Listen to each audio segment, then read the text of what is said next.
Sir जो poem पढ़ रहे थे द विलेज सॉन्ग, उसको 2 पैसे पढ़ा दिया गया था। तीसरा स्टैंजा वो बताया गया था पहले ही कि एक माँ अपनी बेटी से पहली 4 लाइनों में सवाल कर रही है, बेटी अगली 4 लाइनों में उसका जवाब दे रही है।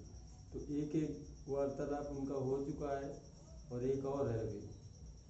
अगली लाइन जो 4 हैं स्टैंजा जो है उसमें माँ अपनी लड़की से फिर से कुछ सवाल पूछ रही है, उसको लाना चाहती है कि सांसारिक जीवन में बंध जाए।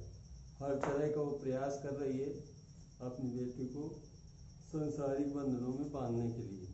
देखिए आगे लड़की क्या करती है। पहले तो माँ किस तरह से अपनी लड़की को समझा रही है, अगली 4 लाइनों में देखिए।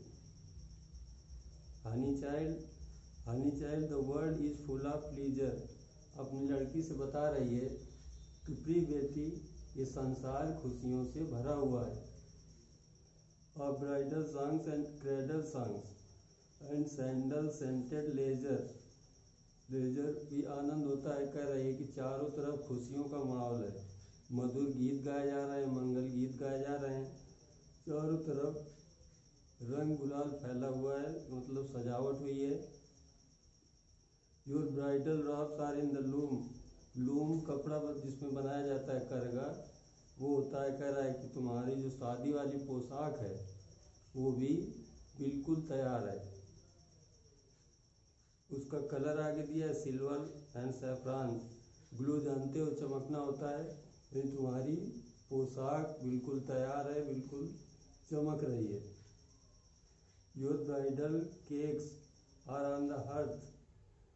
उस समय जो दावत होगी उसका खाना भी बिल्कुल तैयार हो चुका है।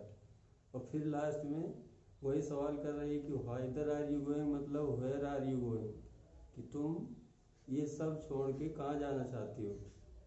एक बार ऊपर से फिर देख लेंगे। पहली लाइन का अर्थ है कि माँ अपनी लड़की से कह रही है कि ये संसार खुशियों से भरा हुआ है, मंगल गीत गाए जा रहे हैं, चारों तरफ सजावट हो चुकी है, तुम्हारी शादी की पोशाक भी जो कपड़ा है शादी के लिए वो भी बिल्कुल तैयार हो चुका है, और दावत जो होनी है उसका भोजन भी पूरी तरह से तैयार हो चुका है। और ऐसे समय में तुम कहाँ जा रही हो। आगे लड़की 4 लाइनों में जवाब देगी। The bridal songs and cradle songs have cadences of sorrow. लड़की कह रही कि जो मंगल गीत गाए जा रहे हैं ये आने वाले दुख की निशानी है। कह रही कि अभी तो खुशियाँ हैं, लेकिन जब इन बंधनों में मैं बंध जाऊंगी तब वो दुख आएगा, उसका संकेत ये अभी से हो रहा है कि खुशियाँ नहीं, वास्तव में ये दुख की निशानी है। The laughter of the sun today, the wind of the death tomorrow. कह रही कि आज ये सूरज जो इतना चमक रहा है, मतलब आज जो खुशियाँ हैं इतनी, ये संकेत कर रहा है कि इनका अंत एक दिन होगा, मृत्यु आकर इनका विनाश कर देगी। उस समय कोई खुशी नहीं रहेगी। इस समय तो खुशियाँ हैं, लेकिन अगर इस संसार में मैं बंध गई तो दुख ही दुख मुझको मिलेगा, इसी में मर जाऊंगी मैं।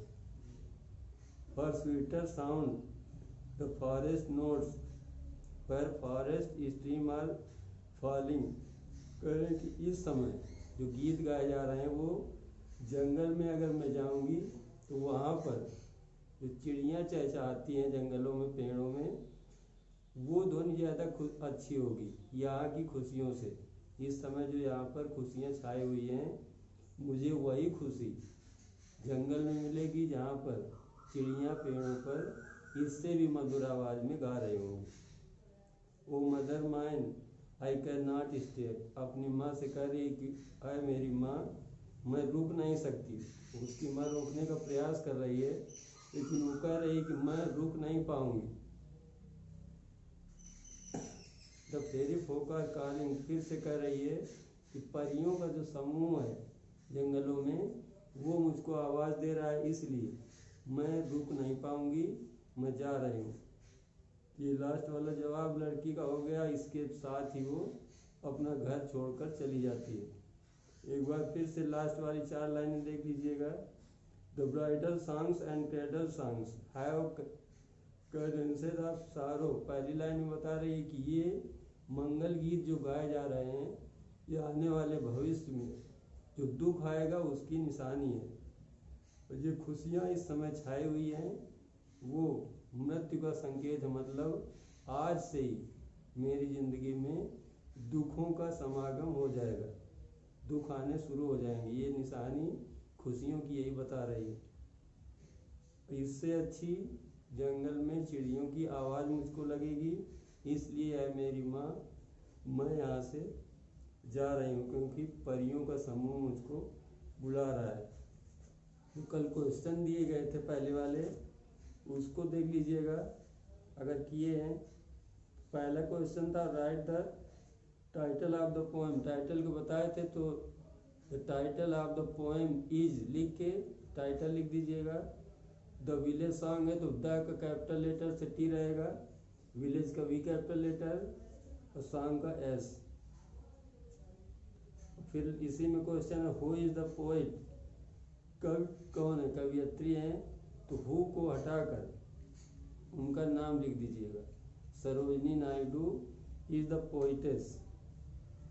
फिर क्वेश्चन दूसरा है what does the mother ask. माँ क्या पूछती है, तो माँ लड़की से यही पूछती है कि वो कहाँ जा रही है।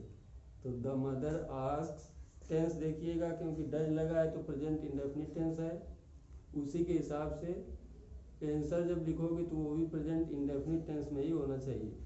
तो सिमिलर नंबर है तो the mother ask the child where she was going. अगला है what does the mother tell her daughter. अब वो माँ अपनी लड़की को क्या बताती है, तो शुरू में उसने बताया था would you leave the mother. उसने ये बताया था कि क्या तुम अपनी माँ को छोड़कर चली जाओगी, इसमें तुमको आनंद क्यों नहीं मिल रहा है जब शादी का समय था, तो वही बता रही है। तो उसमें लिख दीजिएगा the mother tells her daughter not to leave the home, मतलब घर छोड़कर न जाए, यही सलाह दे रही थी। सेकंड पास स्टैंजा है, उसमें भी वही क्वेश्चन है लगातार। लड़की का where is the child going, ये क्वेश्चन है। तो लड़की कहाँ जा रही थी, तो उसमें लिखिएगा the child was going to the forest.